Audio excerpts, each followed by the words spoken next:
Зоны турында жеңуе олаган Иңнер Зифа Басырова исемендәге мәдәният йортында гала концертта катнашу хокукы алды. Концерт 3 яш категориясында узды. 3 сәгать дәвамында районыбызның яшь талантлары җыр бию сәнгатьле укулары белән тамашачыларны сөендерде. Мин баланыдан килдем, мин бик җырларга ярата, биергә, мин бәләкәйдән артист, һәм артист буласы килә. Без инде һәр ел саен шушы конкурста бик актив катнашып киләбез. Безнең балаларыбыз призлы урыннар яулыйлар һәм менә бүген дә инде без яхшы урыннарга өметләнеп, балаларыбыз безнең бию, оркестр һәм инде әлбәттә нәфис сүз белән шушы конкурста катнашачаклар. Яшьберләр фестивалендә без мәктәп кешеләр ел саен катнашалар һәм бик матур урыннар алалар.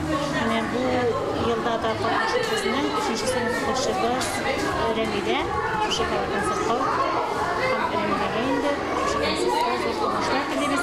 Һәм фестивальләр дәвамлы булсын дигән теләктә калабыз. Ел саен шушы конкурста катнашып торабыз. Менә быел да Кәрим үзенең талантын күрсәтә. Ул нәфис сүз номинациясында чыгыш ясый һәм аңа зур уңышлар теләп калабыз. Җирлегебез талантлы яшьләргә бай. Бу фестиваль шуның ачык мисалы булып тора. Елдан-ел катнашучылар саны күбәя. Сәхнәдә яңа йолдызлар барлыкка килә.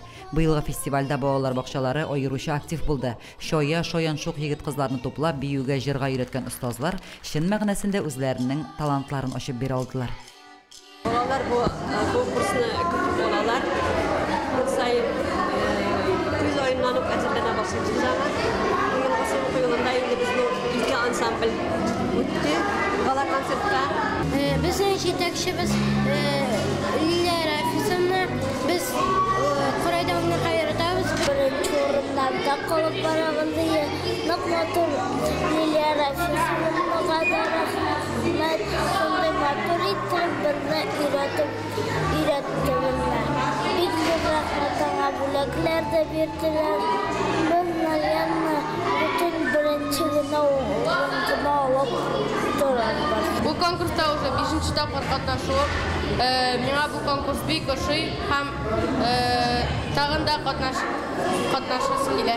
Яшьберләр фестивале алга таба да дәвам итәчәк. Сәләтле егет-кызларыбыз бик күп. Алар киләчәктә һич шиксез Мөслимебез горурлыгы булачак. Лилия Шәймиева, Динар Минхаҗев, Мөслим телевидениесе.